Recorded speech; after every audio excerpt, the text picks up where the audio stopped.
You thought we were getting sappy today. You thought we were getting a little bit chummy, perhaps. Jokes on you.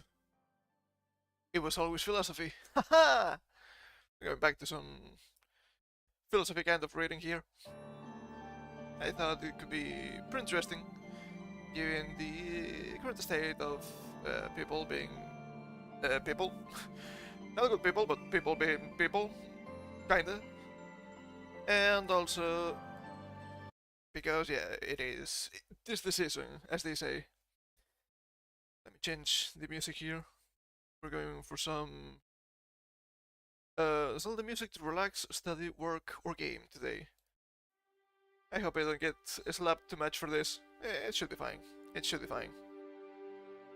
So, what is love? Baby, don't hurt me. Don't hurt me no more. It's a little bit complex, which makes sense, right? So, oh my god. Oh my god. Where am I? Here I am.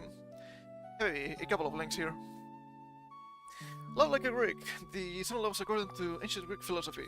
I read about this some time ago. I haven't read these two links I have here, but I have some sort of an idea of what they're going to talk about. So let's get to it, you know? Tis the season, after all. Love is a special, complicated emotion, one which is hard to define. I don't think it's that hard, but it can be hard sometimes, if you know what I mean. That was a stupid joke. Anyway, in the modern day, the simple phrase "I love you" connotates hundreds of meanings, but generally reflects the romantic. Although it may seem ordinary to us, the ancient Greeks would be appalled by the simplicity of such a plain phrase, for they were far more sophisticated than us in their concept of love. Many such cases, this simplification has been an absolute fucking disaster for modern society. We'll see about that. We'll see about that. So, what were the ancient Greek conceptual forms of love? How did they express attitudes through a variety of human relationships? And how can they inspire us to move beyond our present obsession with romantic love and the belief that personal happiness relies on the pursuit and acquisition of romantic love? They keep saying romantic love. I think this is actually a misnomer. Luckily for us, the first point here is eros, which is romantic love. And we'll see. We'll see what they have to say about this. Love may place under a large umbrella of love, ancient Greek philosophy distinguished between seven distinctive words: eros, agape, philia, storge, ludus, pragma, and philautia. I probably butchered this a little bit. I don't speak Greek. I'm just trying my best. And generally summary is as follows. General, you mean, I guess. First one, romantic love. I think romantic here is a little bit of a stretch, maybe, perhaps. But the description seems to be fair to the concept, so let's go with that. Eros, named after the Greek god of love, and son of Aphrodite, the goddess of love. Love everywhere. Yeah, the Greeks, you know. The powerful and passionate kind of love, one that arouses extreme romantic and sexual feelings. This being the important part for what I want to say, right? Juliet, for example, embodies the very definition of Eros love, as she is consumed by a longing desire to be by the side of her once true love, Romeo. Infatuated with the man she loves, I guess, Juliet finds herself to be consumed by romance and obsession, and the two of them will go to any length to be with one another. Albeit the passion of love, the primal impulse to procreate, and the ability of Eros to control the human mind, caused the ancient Greeks to consider the potential destabilizing, dangerous and frightening kind of love. In the modern era, this kind of love is not necessarily long-lasting, but has the potential to evolve into lifelong, compassionate love. Holy shit, it's getting loud now.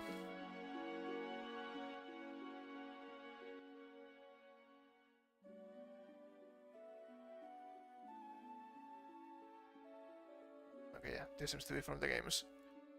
I hope I don't get slapped too much by this, once again. There we go. The thing is, nowadays, as they mentioned before, right? It appears that everything has to be eros. It has to be romantic love. Ooh, these two characters in this work of fiction are really close to each other. They must be fucking. Dude, no, what the hell do you mean? Great example of this would be Sam and Frodo from the Lord of the Rings. Oh, they had to be gay. What's wrong with you? It's clearly just male friendship.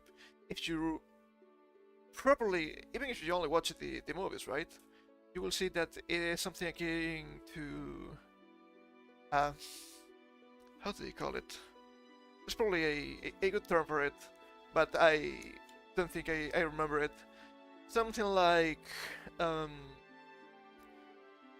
military brotherhood, right? Those bonds you get with your fellow soldiers in war. That's what seems to me to some point. After all, Sam was always in love with that hobbit girl, right? He went back to the Shire and he made Shinzobe really proud. He married and he made baby. Many baby. That's really good. He was not in love with Frodo. He had a really important friendship with him, but that's fine. It's not the same. It's not the same, right? Oftentimes you see all this stuff on the True Machine. Oh look, these two characters are so close. They fucking know. No, no, no, I don't think so. And that's being an absolute disaster, right? There's that quote from what was his name again? I don't remember. I don't remember. I am so bad with names sometimes. I'm so sorry. Something about people that can only conceive the idea of love as an expression of eros have betrayed themselves, but demonstrating that they never had an actual friendship. Something along those lines. I don't remember the exact quote, but you probably heard something like that at some point. Yeah, it has been an absolute disaster. It's even worse in younger people. It is something else, dude. It is something else. And not good at all, let me tell you. Okay, next point. Agape, selfless love. The ancient Greek population regarded agape as the highest form of love, a feeling embracing deep and profound sacrifice, whilst also transcending and persisting irrespective of circumstances. This form of love draws parallels to what Buddhists describe as metta, or universal loving kindness, a selfless, spiritual, and unconditional love. Agape is the purest form of love, free from lust and expectations, and absent of any shortcomings one may possess. Most importantly, it accepts imperfection, forgives mistakes, and believes in the power of the greater good. This has been forgotten to time, I'm pretty sure. It is sad. It is really sad, but that's the state of the current stuff. Really, a deep friendship comes to as a great example of what I was trying to say with Sam and Frodo, right? Philip portrays love without romantic attraction. That will be romantic attraction. Here I would say physical attraction. That might be a better fit, right? Which exists between friends and family members. This sentiment is depicted by Antonio in 12th Night as he puts his life on the line to protect his dear friend Sebastian. Delving a little deeper, the ancient Greeks considered philia to be a love between equals, connected through the mind and through shared past experiences. As Aristotle stated, philia is a dispassionate, virtuous love, free from the intensity of physical and romantic attraction, of which loyalty, companionship, and sacrifice are pivotal. Just exactly what I was trying to say. Hello? Can I... Ah, there we go. God damn, that was weird. But yeah, it's just companionship, loyalty. It's just as I was trying to explain with my soldier brotherhood kind of deal. I need a drink already.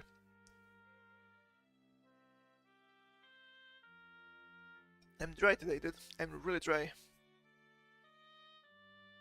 Okay, next point. Storge, or familiar love.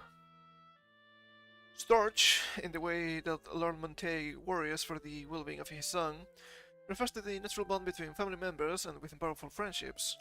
It is an instinctual and powerful form of affection demonstrated, for example, through the love of a parent towards their offspring, and is generally built upon acceptance and deep emotional connection.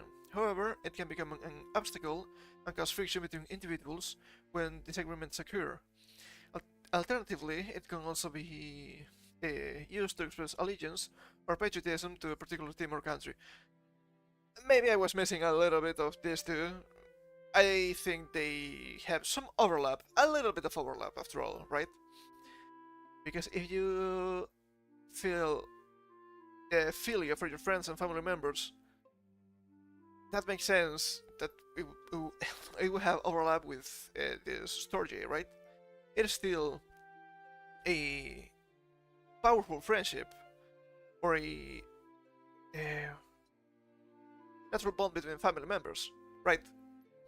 So we can see that there could be some overlap here. Sometimes it could be hard to tell which is which, and that's okay. A lotus or playful love, known as erototropia in ancient Greek. Lotus is a playful and affectionate form of love, the type which gives you butterflies and makes your stomach church. Church? Do you mean churn? I'm having a little bit of trouble here. This is supposed to be from the UK, by the way, so the English should be way better than this, I feel. They're failing me. They're failing me. Why do I keep trusting the Brit bunks? I will never understand. After experiencing during the initial stages of a classroom crush, at the beginning of a relationship, on the other hand, can represent a non-committal type of love, or the playful friendship which exists between friends. What's crucial, however, is that playfulness is a characteristic vital to the surviving of a long-term relationship and key to keeping childhood innocence alive. I've seen this called also, I think is puppy love. I don't think we have that. Yeah. And that makes sense too. That makes sense too. Also, this one. A really big problem nowadays with this one too, right? Because even if you start with a playful love, you should move to something more serious and calm. But you oftentimes read about couples, right? Oh, it fell apart because it didn't feel that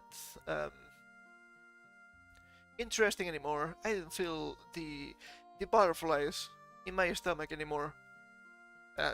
Yeah, that's probably gonna happen at some point, but that's normal. That is okay. That doesn't mean they don't love you or you don't love them. It's just different. Sometimes I can also consider that these people are just stupid. That could also be a thing, right? Oftentimes I feel like some people don't feel enough different emotions, which is kind of sad. I'm not bringing statistics about IQ here. That could be interesting at some point, but not for today at least. Next, pragma, or enduring love. Oh, is this a quote? Yeah, this is a quote, but it's not properly utilized.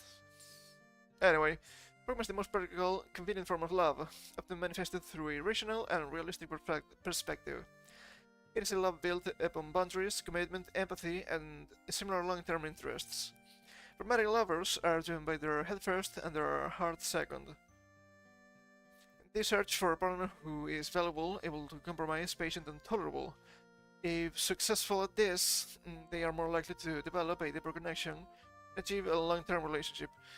Head first, heart second, rubs me the wrong way, but I understand what they are trying to say.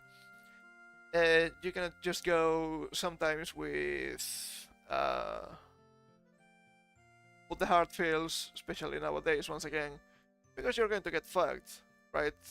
You have people around you, not necessarily from the dating sphere, but in general, they're going to take advantage of that. It is sad, but that happens, so you need to be a little bit pragmatic sometimes. It is okay. You don't want your relationships to be a fucking disaster. Not all of them. Some could be. Some could be. And last we have philautia or self-love. Nowadays, philotia, a form of self-love, has been conceptualized and encouraged as a human necessity, but also as a moral flaw akin to egotism. As Aristotle allegedly was stated, unfriendly feelings for others are an extension of a man's feelings for himself, and therefore, as ancient Greeks were fundamentally aware, self-compassion is essential to one's capacity to love others. Nonetheless, they were also fully aware of its potentially devastating impacts, narcissistic tendencies. Narcissistic tendencies nowadays? Nah, that is not a thing, right? It is so bad, dude. It is so bad. It's all out of balance. We have 7 examples, and people just got like 3 of those, base their life just around that, and fuck the rest. Not a good idea, not at all. To conclude, in a world that can often seem lonely and loveless, and without the physical presence of a lover, the distinct system of real loves can help to alleviate our sorrows, by providing comfort and solace. A little bit of that is also copium, but yeah. Through exploring each kind of love and recognizing how it may be embedded in our lives, you may discover that you possess a lot more love than you ever imagined. And so, it is time that we introduce the rich variety of love into our everyday meaning of the world and articulate more precisely the unique shade of love that we may feel towards someone. And I think that is absolutely fair. That is absolutely fair. Yeah, another drink here.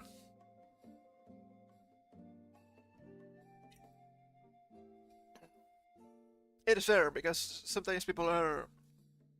I feel that they don't understand the words they use to speak, and that's not really good, right?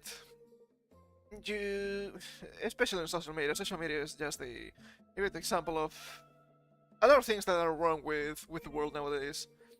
So you can see people using words, just the context on what they're trying to say, and I'm usually like, okay, that doesn't mean what you think it means.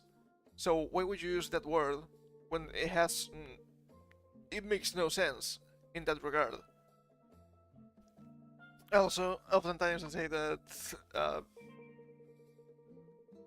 there has been nothing new about philosophy, or basic philosophy at least, in thousands of years. Most of the time when I go back to things I thought or whatnot, when I change my opinion on something extremely basic, I realize that it's nothing new. Romans know about that, Greeks know about that.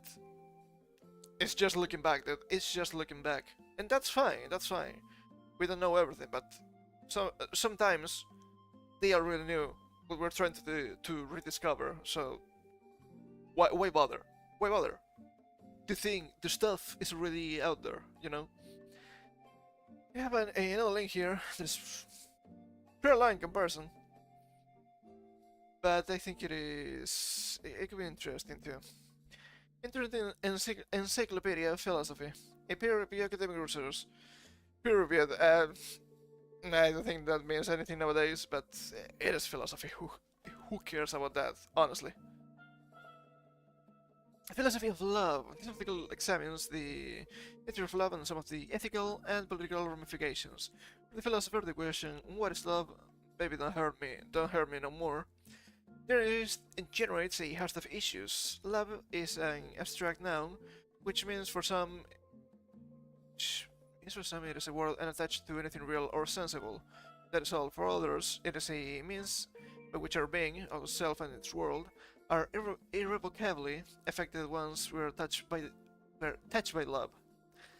Some have sought to analyze it, others have preferred to leave it in the realm of the ineffable.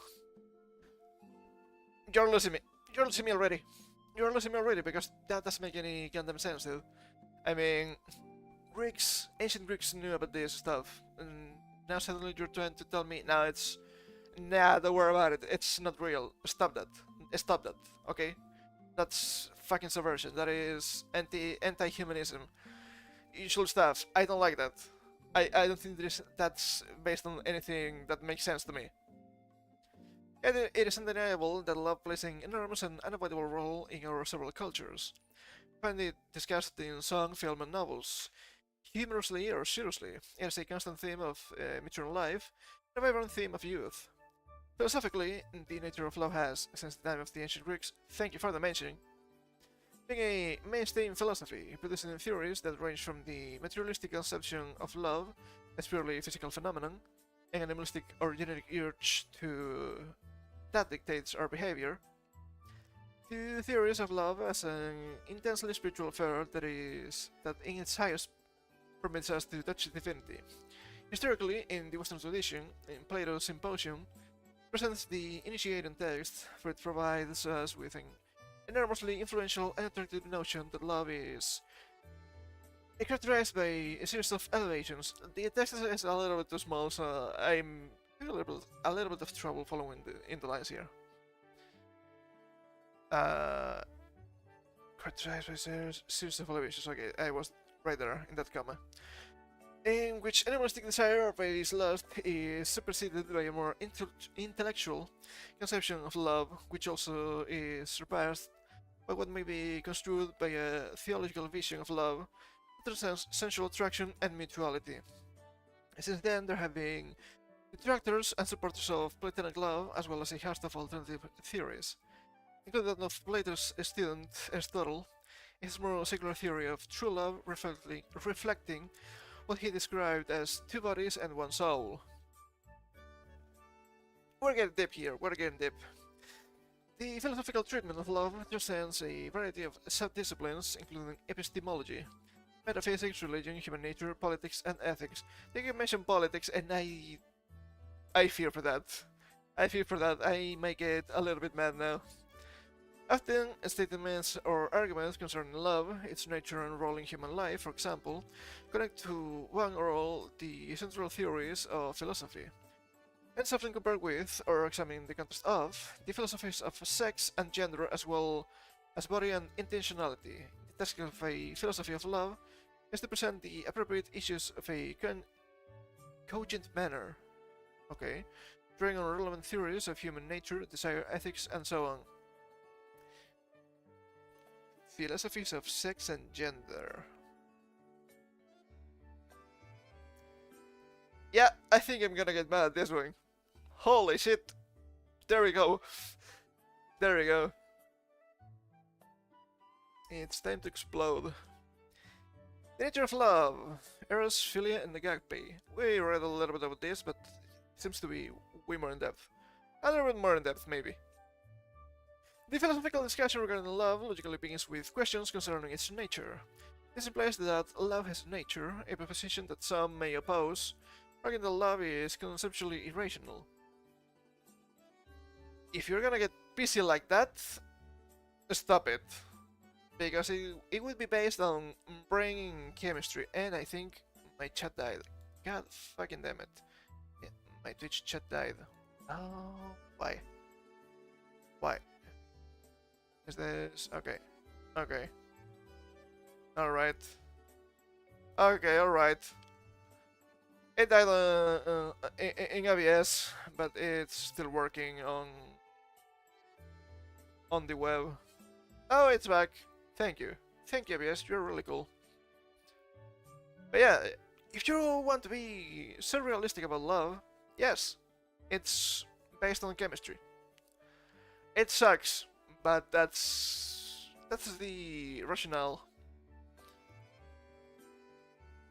For such critics who are presenting a metaphysical and epistemological argument, that may be an ejection of emotions that defy rational examination. On the other hand, some languages, such as Papuan, do not even admit the concept, which negates the possibility of a philosophical examination. In English, the word love, which is derived from Germanic forms of the Sanskrit love, desire, is broadly defined and hence imprecise, which generates first-order problems of definition and meaning, which are resolved to some extent by the reference to terms eros, philia, and agape. Thank you. Thank you. Yes, we cannot really trust the Germans to have a proper understanding of this. I know what you guys are up to. I just don't trust you. The term eros, Greek ersthai, is used to refer to that part of love constituting a passionate, intense desire for something. It's often referred to as a sexual desire, hence the modern notion of erotic, from the Greek erotikos. In Plato's writing, however, eros is held excuse me, is held to be a common desire that seeks transcendental beauty. The particular beauty of an individual reminds us of true beauty that exists in the world of forms or ideas. He who loves the beautiful is called a lover because he partakes of it. Sure, the Platonic Socratic position maintains that the love we generate for beauty on this earth can never be truly satisfied until we die. For the meantime, we should aspire beyond the particular stimulating image in front of us to the contemplation of beauty in itself. The implication of the Platonic theory of eros is that ideal beauty, which is reflected in the particular images of beauty we find, becomes interchangeable across people and things, ideas and art. To love is to love the Platonic form of beauty, not a particular individual, but the element they possess of true ideal beauty. Reciprocity is not necessary to Plato's view of love, for the desires for the object of beauty than for, say, the company of another and shared values and pursuits. And I feel that happens a lot, right? Loving the idea of something or someone without really understanding them, that is quite negative too. But human beings, just imperfect beings after all. Many in the Platonic being of philosophy hold that love is an intrinsically higher value than appetitive or physical desire. Physical desire, the note, is held in common. Oh my god, I'm dying today. Holy shit. I think that's a little bit better.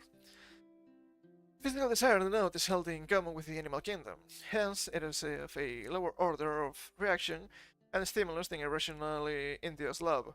There is a love produced by rational discourse and exploration of ideas, which in turn defines the pursuit of ideal beauty.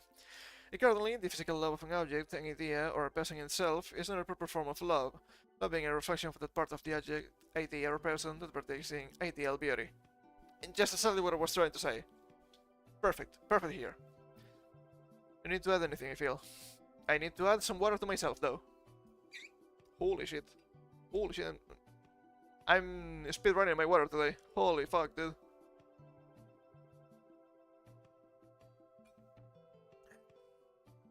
Not bad at all. So, in contrast to the desiring and passionate yearning of eros, philia entails the fondness and appreciation of the other. Jesus fucking Christ, dude. I'm dying here. I will love myself not to die, actually. For the Greeks, the term philia incorporated not just friendship, also loyalties to family and polis, one's political community, job, or discipline.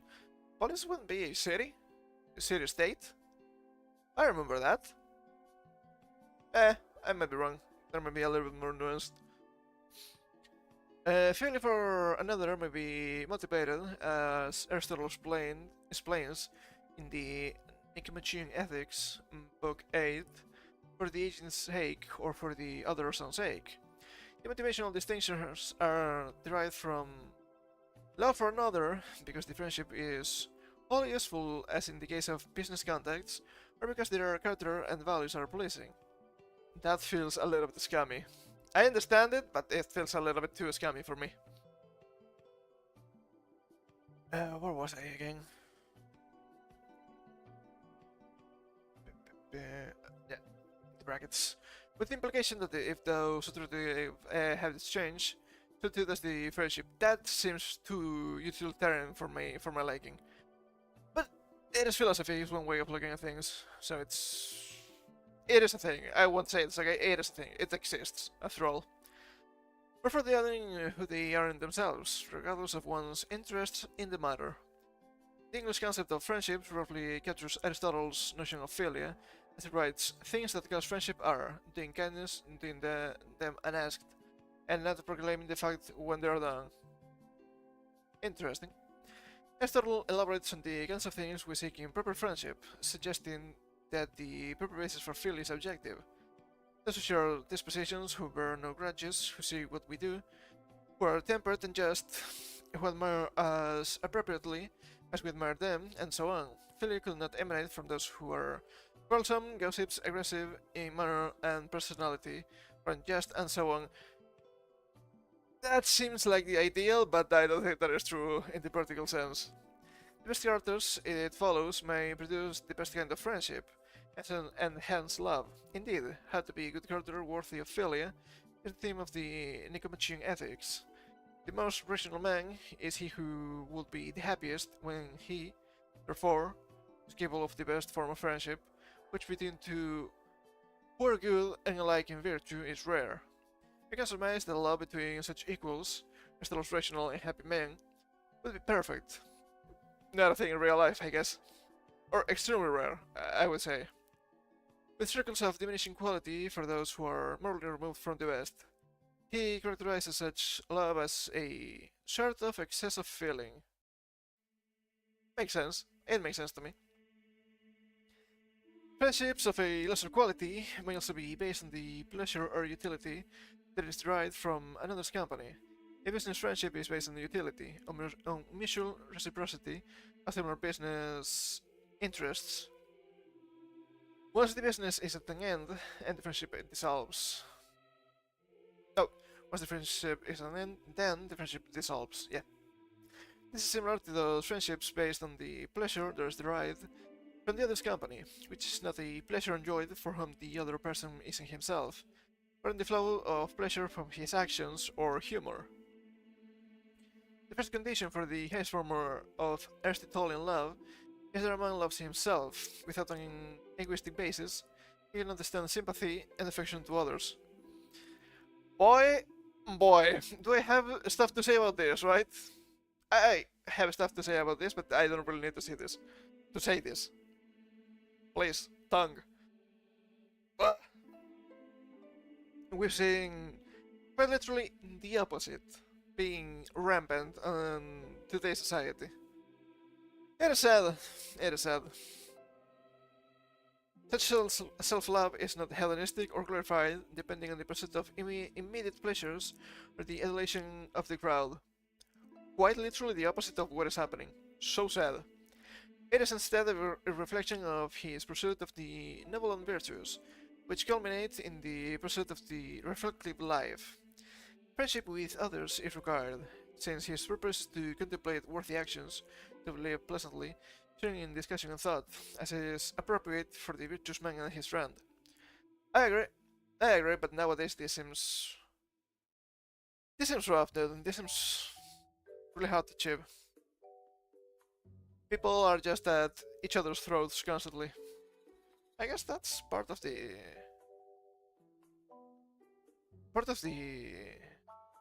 of the intent, right? Trying to keep people unloved, unhappy, no stability. That's why they're easier to control. That's why we have a society of, oh, so bad stuff is happening. Oh, consume product, everything is bad, consume product. Between other stuff, right? If you have a deep understanding of this kind of philosophy and what you should strive for, that wouldn't fly, and that would fuck the elites over. God damn, we're getting spicy. The morally virtuous man deserves in turn the love of those below him. He's not obliged. Oh, is obliged or obliged? I'm not sure. I think one of those is in English and the other one is in French. They keep changing it, so I don't know. To give an equal love in return, which implies that the Aristotelian concept of love is elitist or perfectionist. If it's perfectionist for yourself, it's fine, I guess.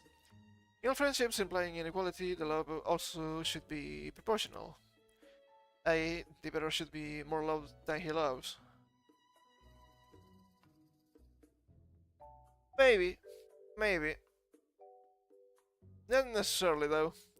Reciprocity, also, although not necessarily equal, is a condition of Aristotelian love and friendship, although parental love can involve a one-sided fondness. Maybe. Maybe, I don't know. Agape refers to the brutal love of God for man and of man for God. That's not what we read. That's not what we read at all. But sure, let's see what you have to say about this. But is extended to include the brutal love for all humanity. The Hebrew head, I guess, is a slightly wider semantic range than agape. Agape arguably draws on elements from both eros and philia, and in that it seeks a prophetic kind of love that is at once a fondness, a understanding of the particular, and a passion without the necessity of reciprocity. The concept is expanded on in the Judeo-Christian tradition of loving God. You shall love the Lord your God with all your heart, and with all your soul, and with all your might, and loving thy neighbor as thyself. Yeah, but I don't think thy neighbor means literally everyone, right? I don't know. I don't think I know enough about the Bible to say that. The love of God requires absolute devotion. That is reminiscent of Plato's love of beauty, and Christian translators of Plato, such as Saint Augustine, employ the connections, which involves an erotic passion, awe, and desire that transcends earthly cares and obstacles. Aquinas, on the other hand, picked up on the Aristotelian theories of friendship and love to proclaim God as the most rational being and hence the most deserving of one's love, respect, and considerations. Yeah, but I don't think the original intent was to mean God. After all, it is Greek. They didn't have the Christian God back then. That's weird to me. That's weird to me. That is a little bit weird to me. The universalist command to love thy neighbor as thyself refers to the subject to those surrounding him, whom he should love unnaturally if necessary. See, that makes more sense. Those around you, not literally everyone. That doesn't make any sense, right? Oh no! Someone is suffering thousands of kilometers away from you. Okay, and? What do you want me to do? I literally cannot care about every single person in this world. I'm sorry. The command employs the logic of mutual reciprocity and hints at an Aristotelian basis that the subject should love himself in some appropriate manner. Proper results would ensue if he loved himself in a particularly inappropriate, perverted manner. Oh man. Oh man. Have you seen the internet? There's only inappropriate and perverted manners nowadays, it's so sad. Philosophers can debate the nature of self-love, implying this from the Aristotelian notion that self-love is necessary for any kind of interpersonal love, the condemnation of egoism and the imperfect examples that pride and self-glorification from which to base one's love of another. St. Augustine relinquishes the debate. He claims that no command is needed for man to love himself, analogous to the logic of it is better to give than to receive. The universalism of agape requires an initial invocation from someone. In a reversal of the Aristotelian position, the onus for the Christian can be morally superior to extend love to others. Nonetheless, the command also entails an egalitarian love, as the Christian code to love thy enemies. Is it though? I don't know. It could be. Such a love transcends any perfectionist or aristocratic notions that some are or should be more lovable than others. Agape finds echoes in the ethics of Kant and Kierkegaard, who assert the moral importance of giving partial respect or love to another person, human being in the abstract. I don't think it should be impartial, as in literal love, but respect for your fellow humans. That makes sense, because you are all the same kind of fleshy creature after all. And you can all have the same kind of limitations. That's what makes sense to me. I'm not saying that is the correct reading. However, loving one's neighbor impartially invokes serious ethical concerns, especially if the neighbor ostensibly doesn't warrant love. Also true. Debate thus begins on what elements of a neighbor's conduct should be included in agape, and which should be excluded. Early Christians asked whether the principle applied only to the disciples of Christ or at all, or to all. I'm fumbling around a little bit too much today, I'm sorry. And the impartialists want the debate asserting that the neighbor's humanity provides the primary condition of being loved. I would say respected, but sure. Nonetheless, his actions might require a second order of criticisms. For the logic of brotherly love implies that it is a moral improvement or brotherly hate. For metaphysical dualists, loving the soul rather than the neighbor's body or deeds provides a useful escape clause, or in turn, the justification for penalizing the other's body for sin and moral transgressions. Yeah, that happened back in the day, and not so back in the day, right? Well, realizing the proper object of love, the soul, from insecular torments, that sounds extremely dangerous, to some point.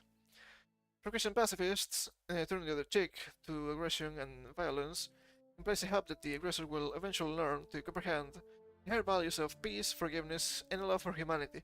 Some people can't, though. Some people can't, and you have to understand that. Some people cannot do that. That is sad, but you shouldn't be suffering for other people's stupidity. You should also love yourself, as the ancient Greeks said.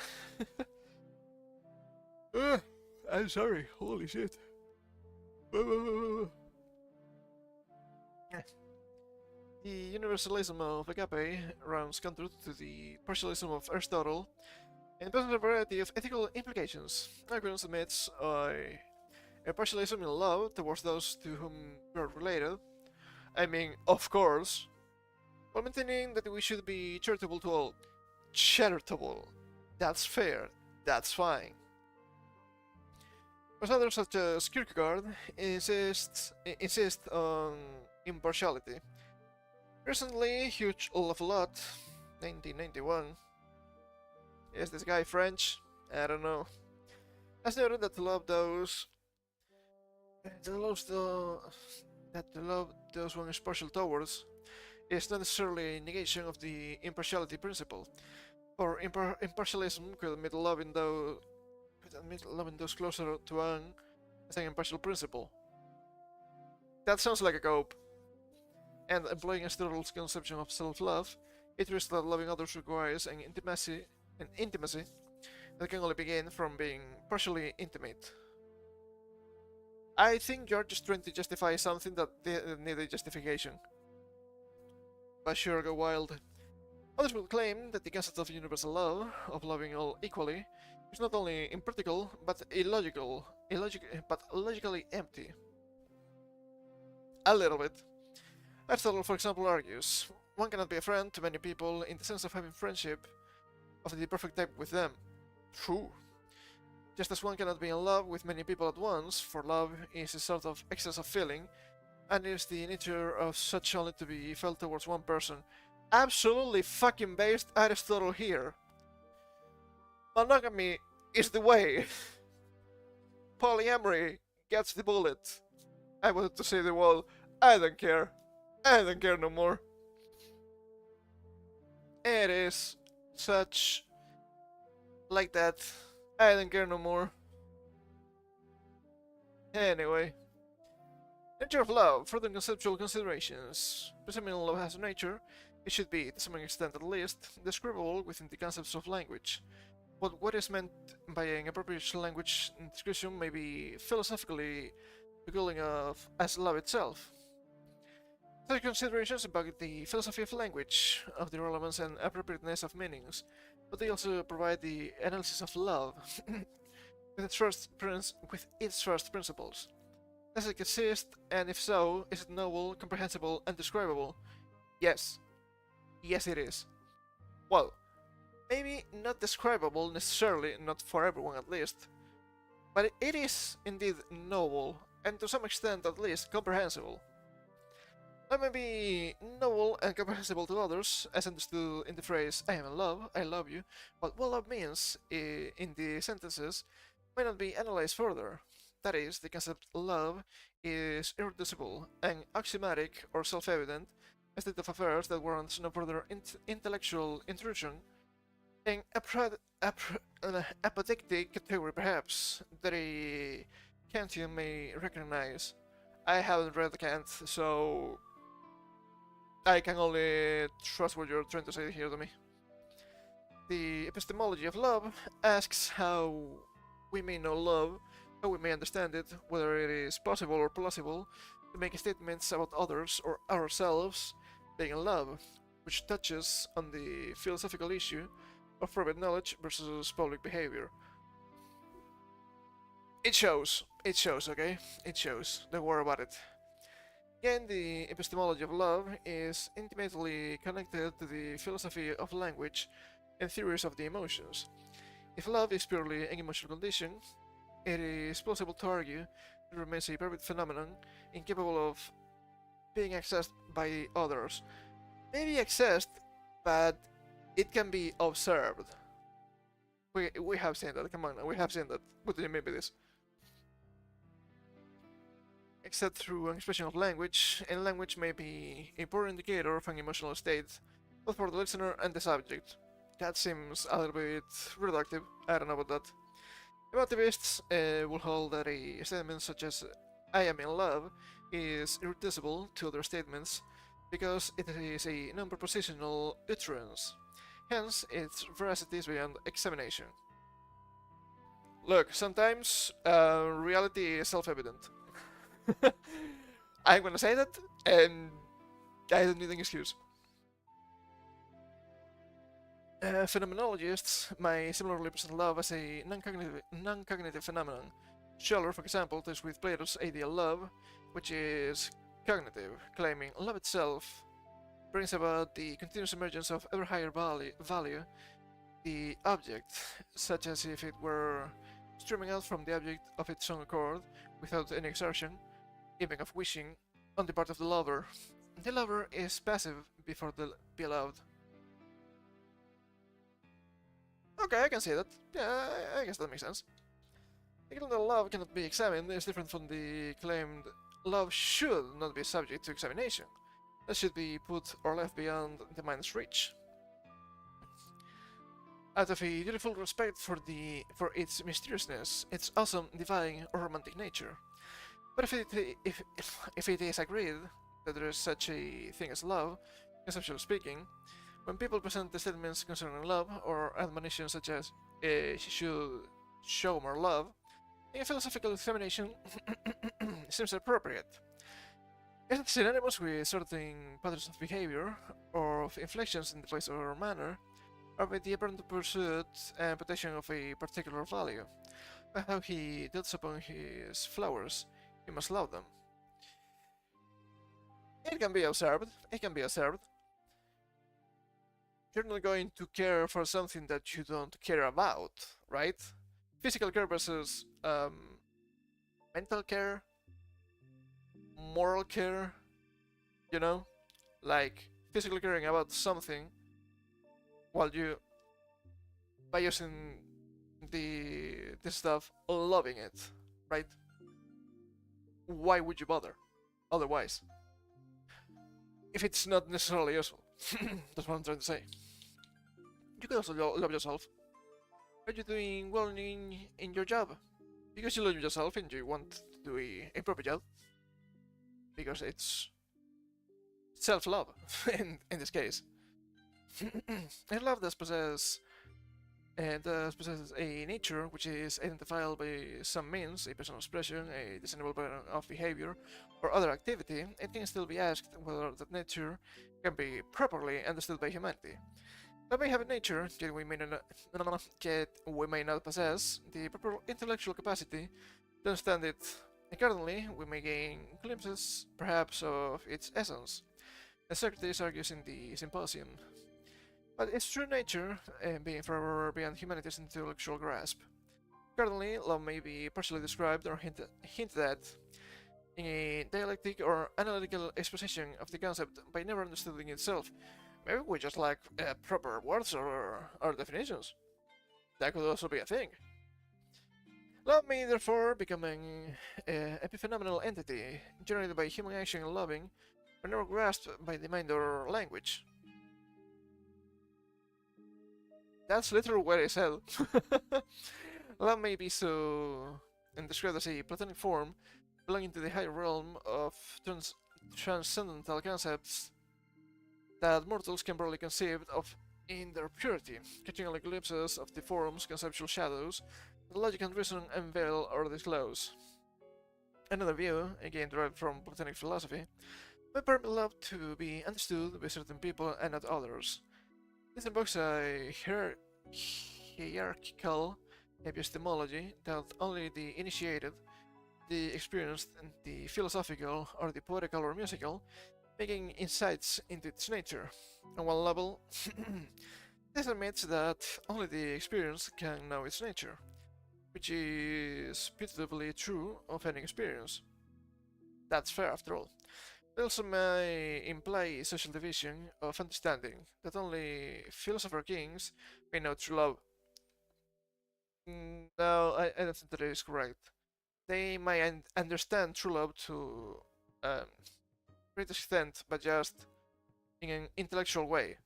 That doesn't mean that they have the highest experience of the feeling.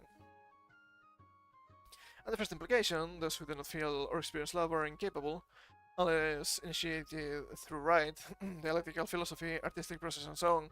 Another thing, and there's another thing actually, of comprehending its nature, whereas the second implication suggests, though this is not a logically necessary inference, that the non-initiated, or those incapable of understanding, feel only physical desire and not love. Now, but this could be true, but in principle I don't think it is. Accordingly, love belongs either to the higher faculties of all, understanding of which requires being educated in some manner or form. Not necessary. It's not necessary. But it belongs to the higher echelons of society, to a purely philosophical or artistic poetic class. No. No. If we're talking about intellectual understanding, maybe. If we're talking about the feeling itself, absolutely fucking not. That doesn't make any sense. The uninitiated, the incapable, or the young and inexperienced, those who are not romantic troubadours, are doomed only to feel physical desire. The separating of love, physical desire has further implications concerning the nature of romantic love. No. No, that seems quite elitist. Probably not real.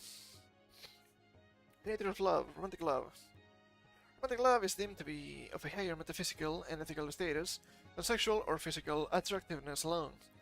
The idea of romantic love initially stems from the Platonic tradition that love is a desire for beauty, a value that transcends the particularities of the physical body. For Plato, the love of beauty culminates in the love of philosophy, a subject that pursues the highest capacity of thinking. The romantic love of knights and damsels emerged in the early medieval ages, a philosophical echo of both Platonic and Aristotelian love, and literally a derivative of the Roman poet Ovid and his Ars Amatoria. Romantic love, theoretically, was not to be consummated, for such love was transcendently motivated by a deep respect for the lady. Respect whamming. However, it was to be actively pursued in chivalric deeds rather than contemplated, which is in contrast to Ovid's persistent sensual pursuit of conquests. Well, romantic love returns to Aristotle's version of the special love to people finding each other's virtues. Dying here. One soul on two bodies, as he poetically puts it. It is deemed to be of a higher status, ethically, aesthetically, and even metaphysically, than the love that behaviorists or physicalists describe. I can agree to that. I can agree to that to a great extent. Maybe not fully, though. I think physicality is still important, but it's not the be-all, end-all of the relationship. Even though it appears to be so nowadays, right? Nature of love, physical, emotional, and spiritual. Some may hold that love is physical, A. The love is nothing but a physical response to another whom the agent feels physically attracted to. Sometimes, sometimes. Currently, the action of loving encompasses a broad range of behavior, including caring, listening, attending to, referring to others, and so on. This would be proposed by behaviorists. Others, physicalists, geneticists, reduce all examinations of love to the physical motivation of the sexual impulse, a simple sexual instinct that is shared with all complex living entities, which may, in humans, be directed consciously, subconsciously, or pre-rationally toward the potential mate or object of sexual gratification. That is also true. That is also true. Physical attraction is still a thing. We cannot ignore that. Physical determinists believe the world to entirely and that every event has free will. Okay, I think they're missing a verb here. To believe the world to be entirely physical and that every event has a prior physical cause. Consider love to be an extension of the chemical and biological constituents of the human creature and be explicable according to such processes, which appears to be true, actually. Once again, I don't think this is the be-all and all of human relationships. It's actually a little bit sad too. That's the thing, geneticists may invoke the theory that the genes in individuals' DNA from the determining criteria in a sexual or purely romantic choice, especially in choosing a mate. However, a problem for those who claim that love is reducible to the physical attractiveness of a potential mate or to the blood ties of family and kin, which forge bonds of filial love. No, it is more complex than that. If it does not capture the affections between those who cannot or wish to reproduce, true and fair. That is, physicalism or determinism ignores the possibility of romantic, additional love. It may explain eros, but not philia or agape. True. Absolutely true. We're getting to the end here. We're getting to the end. Behaviorism, which stems from the theory of the mind and asserts a rejection of Cartesian dualism between mind and body, entails that love is a series of actions and preferences which is thereby observable to oneself and others. The behaviorist theory that love is observable, according to the recognizable behavioral constraints corresponding to acts of love, suggests also that it is theoretically quantifiable. That A acts in a certain way, actions X, Y, and Z, around B, more so than he does around C, suggests that he loves B more than C. I mean, maybe. Potentially, right? The problem with the behaviorist vision of love is that it is susceptible to the criticism that a person's actions need not express their inner state of emotions. A may be a very good actor. Also fair. Also fair. I mean, behaviorism has its limits after all. Radical behaviorists such as B.F. Skinner. Skinner! Steamed clams. I meant steamed hams. I meant a hamburger. Don't worry about it. Claim that observable and unobservable behavior such as mental state can be examined from the behaviorist framework to some extent. In terms of the laws of conditioning. And this view, that one falls in love may go unrecognized by the casual observer, but the act of being in love can be examined by what events or conditions led to the agents believing she was in love. It may include the theory that being in love is an overtly strong reaction to a set of highly positive conditions in the behavior or presence of another. That could also be a thing. Once again, I think this is complex, so I don't think these explanations are entirely wrong, but I also don't think they're entirely correct. It's just a case by case, right? Expressionist love is similar to behaviorism in that love is considered an expression of a state of affairs towards a beloved, which may be communicated through language, words, poetry, music, or behavior, bringing up flowers, giving up a kidney. What a jump! What a jump! Flowers, kidneys, they're pretty much the same. I mean, if they cook some candy for you, that's pretty good. Not human. Possibly. Diving to the probably burning building, but which is a reflection of an internal emotional state, rather than an exhibition of physical responses to stimuli. Others in this vein may claim love to be a spiritual response, the recognition of a soul that completes one's own soul. That is really idealistic, but I don't know if that's the case. Or complements or augments it. The spiritualist vision of love incorporates mystical as well as traditional romantic notions of love, but rejects the behaviorist or physicalist explanations. Thus, they consider love to be an aesthetic response, will hold that love is noble through the emotional, conscious feeling it provokes, yet which cannot perhaps be captured in rational or descriptive language. It is yet to be captured, as far as that is possible, by metaphor or by music. I don't know. I don't know about that one. I don't know about that one. Hmm.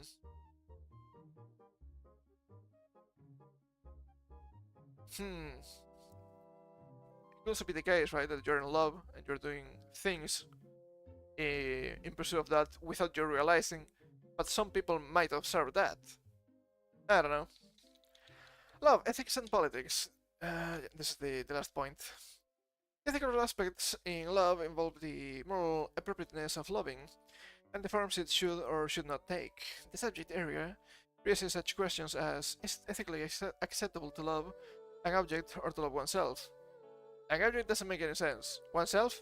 Yes. I mean, love as the Greeks say love, right? You might love something as that you really like it. Love to oneself or to another dirty? To oneself, yes. Shouldn't the ethically minded person aim to love all people equally? Not necessarily. Special love morally acceptable or permissible, that is, not right but excusable? Case by case, maybe, potentially.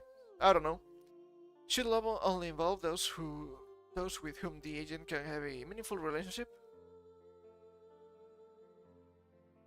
Potentially, once again, potentially.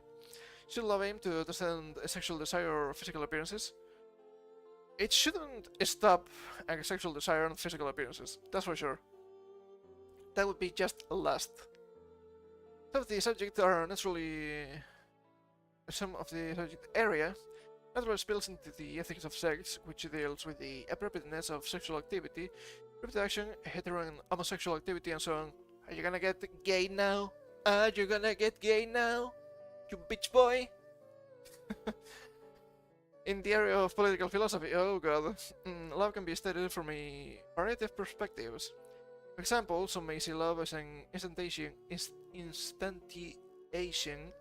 of social dominance by one group, males or another, females. They're getting gay! They're getting gay annoying! Which the socially constructed language and etiquette of love is designed to empower men and disempower women. I think you have no fucking clue what you're talking about here. But sure, please go on. Show more agenda than this bullshit. And the theory of love is a product of patriarchy.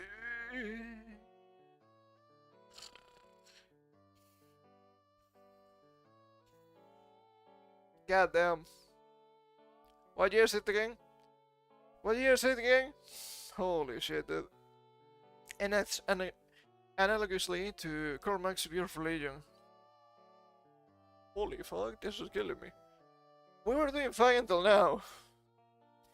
The opiate of the people. I ain't going to commit a hate crime. The love is the opiate of women. The fuck do you mean by this, bitch?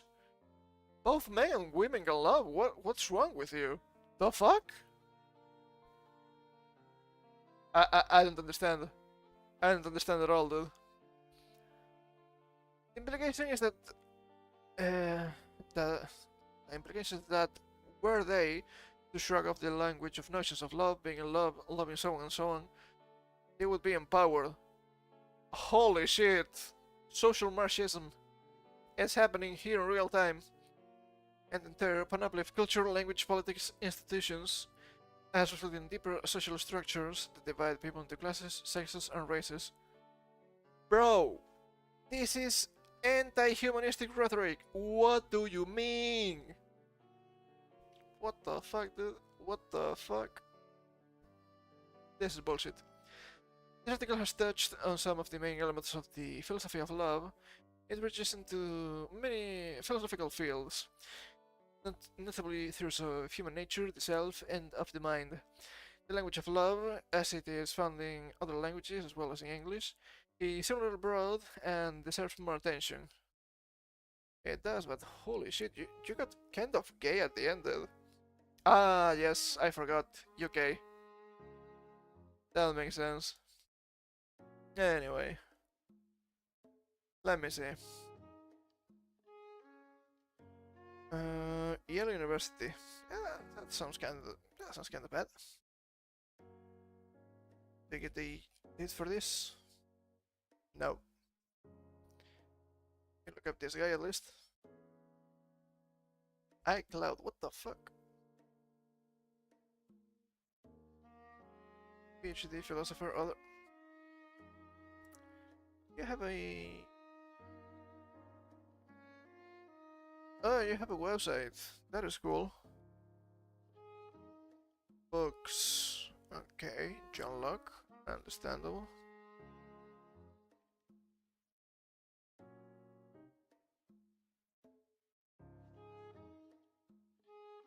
Maybe. Oh, restricting war writings. Ah, they're betas. Fuck off, dude. Fuck off, dude. I don't watch videos now. Say writings.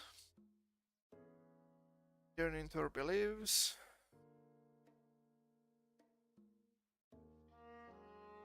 Ah, there's the current project. I see.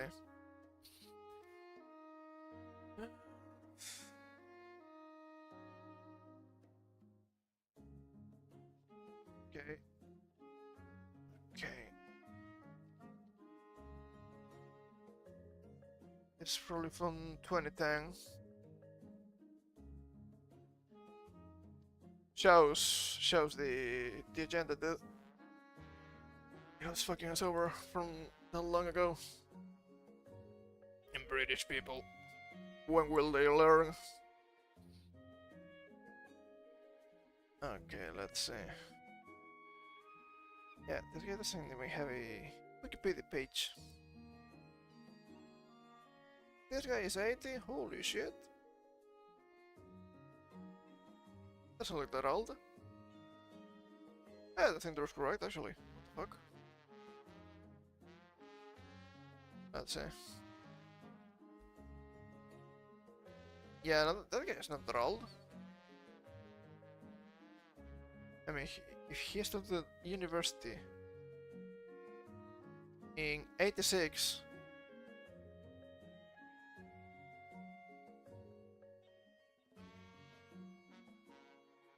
right? 86? Oh god, this is more than I think. How comprehensive? Yeah, that looks like high school. Yeah, if this guy started university in 86, this guy wasn't born in the 40s. What do you mean now? What do you mean by this? That doesn't make any sense to me.